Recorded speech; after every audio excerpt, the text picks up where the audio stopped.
Well, the first match of the 2024 CAF Champions League is over, and Al Ahly, the Egyptian Giants, the Egyptian champions, Africa's club of last century, come away with a 1-0 victory away from home at the Benjamin Mkapa Stadium in Dar es Salaam versus Simba SC of Tanzania. My name is Maher Mizahi. I'm your host of this African Five-A-Side podcast, and what I wanted to do tonight was just break down some of the action that we saw from this first match of the quarterfinals. Tomorrow we have 3 matches, and we're going to break those down individually, one by one. But tonight we had one match. It was the highlight. All eyes on the continent were on it. And unfortunately for the Tanzanians, I think this was a pretty predictable, or I should say expected result. So let's go through the match statistics, and then we'll give our expanded thoughts on it. Overall, this match finishes 1-0, as we mentioned. Ahmed Nabil Koka scored in the 4th minute. I guess we can qualify him as a young player. Remember, he was going to be the youngest player in the Egyptian national team at the AFCON, but he picked up a little niggling injury prior to it, and he didn't travel to Cote d'Ivoire. But he is somebody that's highly rated in Egypt, even though he isn't necessarily a full-time starter for Al Ahly. So he scores in the 4th minute after some pretty poor and shambolic defending from the Tanzanians, but we'll talk about that in a little bit. What else? We have 63 to 37% possession for Simba. 19 shots to 5 shots, total shots for Simba. Simba had 7 shots on target. Al Ahly only had 1 shot on target. But overall, this is a statistic that I think is kind of difficult to quantify or to qualify. But for the big chances category, Al Ahly had 1 and Simba had 0. I don't know again how you would qualify a big chance. I should look into that, but those are the statistics I found online on FOTMob. So I think if you hadn't watched the match and I just gave you those statistics and you know the profile of the two clubs, you could probably guess how this match went.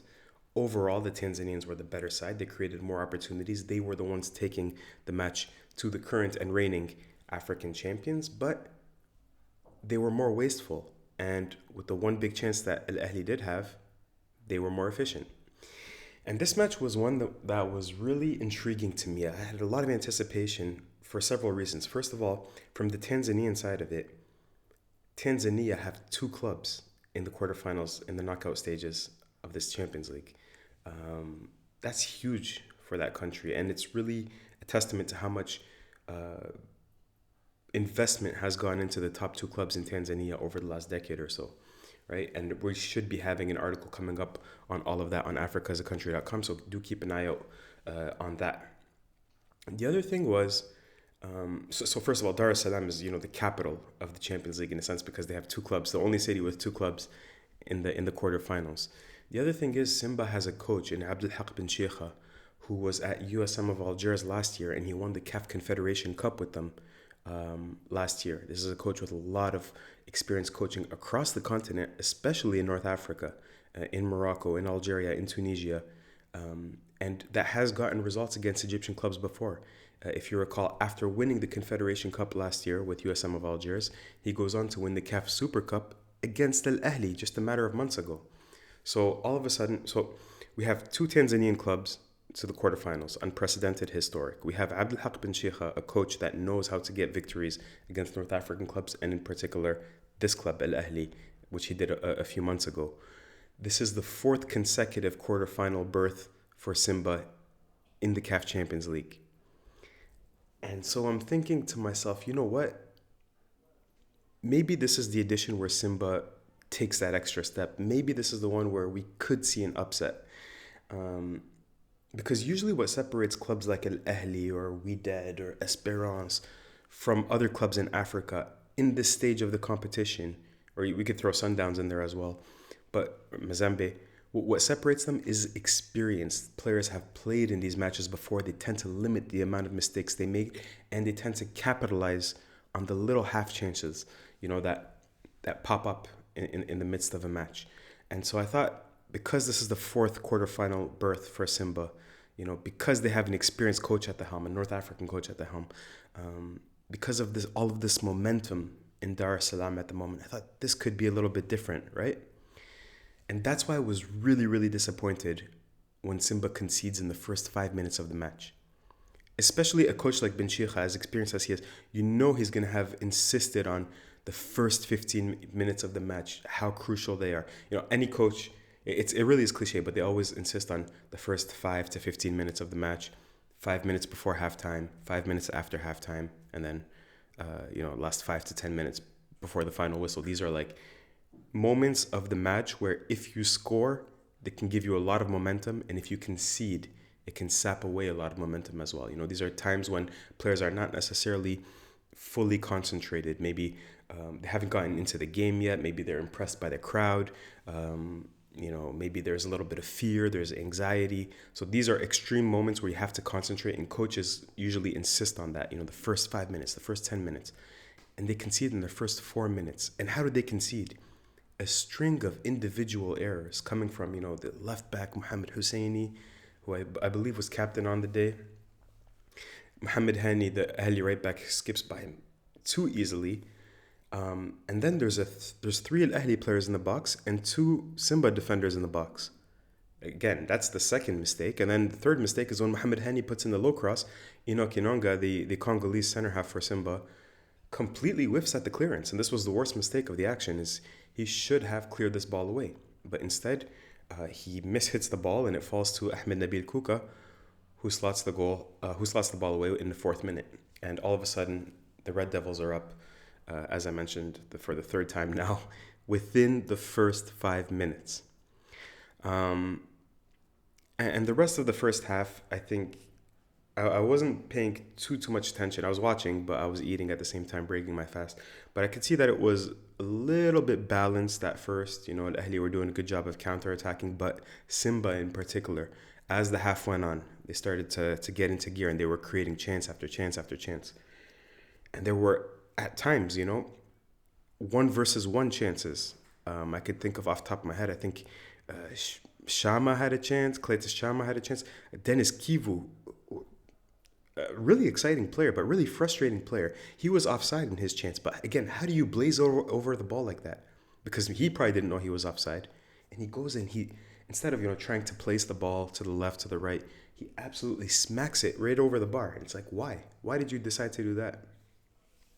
I could think of Saidi Ntibazonkiza. I always mess up with his name. The Burundian experienced forward. Plays nice interplay, 1-2, and then right when he's in front of goal, very weak side-footed finish that rolls into the arms of Mustafa Shubir. So it seemed like whenever Simba, they were doing a good job of creating chances, but whenever they had a really big chance, the players mentally, they were just too sloppy. And I don't know if that's nerves, I don't know if that's anxiousness, I don't know. Maybe some people online were saying none of them are out and out forwards. We don't have a true out and out forward. We don't have a Fiston Mayele like Yanga had last year. Ntibazonkiza is more like, I would say, like a false 9, right? More of an attacking midfielder, in my opinion. And so maybe since you don't have an out and out forward, maybe that affected some of the clinical finishing. I don't know why Simba doesn't seem to have one of high enough quality, and that's probably something that the fans are going to be clamoring about and pretty angry with the direction at. But overall, I think that was especially the story of the second half as well, where if the first half was a little bit balanced at the beginning, the second half was all Simba from the very beginning. Chance after chance after chance after chance. None of them. I would say about two chances really troubled Mustafa Shubir. One of them came off of a corner. I think it was Cletus Shama again with the flick on. It was either him or Kivu outside of the boot. Beautiful. But Mustafa Shubir had a great reflex save. And then the other one, I don't even recall who it was. It might have been Kivu again, but a low shot. And at the very last minute, Shubir gets his arm out and deflects it around for a corner kick. Low shot across goal. I believe it was in the second half. So overall, though, what really strikes anybody that watched the match is the wastefulness of Simba's chances.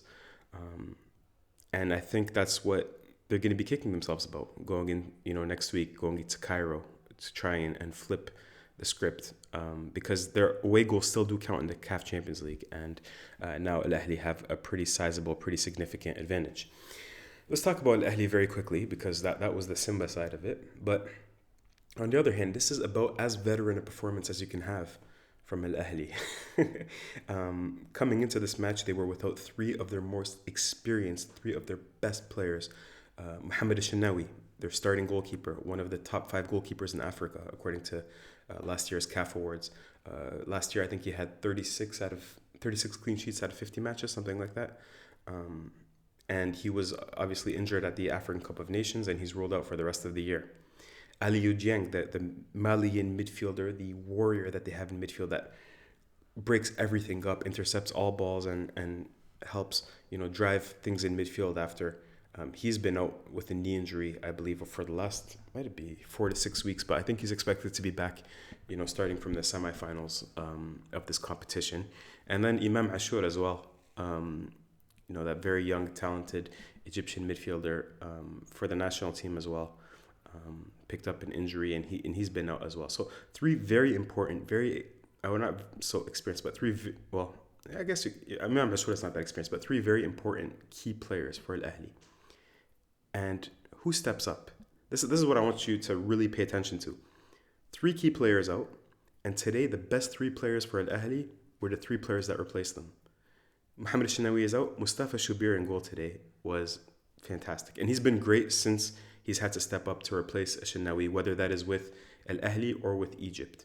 And I love the story, the fact that he's the son of a very famous Egyptian goalkeeper for the national team, and I love it's sentimental. He steps up, and people, I don't think he was expected to be this good, but he stepped up in a very major way, and today he was in my opinion, the reason why Al Ahly come away with a victory.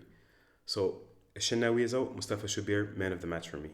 Aliou Dieng is out. Marwan Atiyah, in my opinion, probably the second best player after Mustafa Shubir. Very, very good performance. He's probably a starter in particular anyways, but you have him or Amr Suleya, who also had a very good game. And then the last one, Imam Ashour is out. Ahmed Nabil Koka comes in and he scores the goal. So these are the things that fascinate me with big clubs, because I think about collective psychology, and how fascinating it is. When you sign for a club like Al Ahly, even if you're not a starter, that if you get the chance to step up and play, there is a certain standard you have to aspire to. The standard is the standard. You have to live up to it. And I always think about, like for big clubs, like sometimes, that relieves some of the pressure off of the coach. The coach doesn't have to be a great manager, because it's understood. Everything's understood at the club.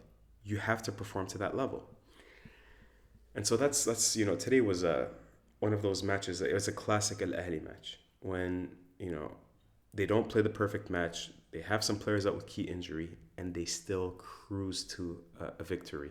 And I think we could have played another 90 minutes today. Simba would have created another 20 shots, and they still wouldn't have scored. And maybe Al Ahly might have added one. It just felt that way, that kind of match, right? And so it really felt like an experienced side with a lot of quality in the right places versus, which is crazy. I can't believe I'm saying an inexperienced side for a side that's qualified to their 4th consecutive quarterfinal with such an experienced coach. But Simba today looked inexperienced. They looked like they made again, conceding in the 4th minute, wasting all those chances. They didn't put in a poised performance, and that's what I'm most disappointed with. And now next week we have the second leg, so it's a big game. And I think here, if you're Abdel Haq bin Sheikha and if you're the Simba coach and the Simba players, you have to look at it like, we don't have to go to Cairo. We get to go to Cairo, right? This is an opportunity. This is not an obligation. This is a chance to write history. This is a chance to make history. This is a chance to become legendary, right? No more pressure. Now the pressure is on Al Ahly. But if today is anything to go by, Al Ahly are not going to cough this up. They're going to put in the same mature performance that they put in the first leg. And I think the writing's on the wall. I think the Red Devils are on to the semifinals. Anyways, those are my brief thoughts about the match today. And I'm excited for tomorrow. 3 matches. The rest of the quarterfinals are going to be played. I'm going to try to break them down one by one. and try to upload them as the day goes on. That way we can have instant reactions, and I can hear some of your thoughts if you watch the match. So do let me know what you think. What did you think of Simba's performance? What did you think of Al Ahly's performance? And what are you most looking forward to in the rest of the matches? Take care, and I'll speak to you soon. Peace.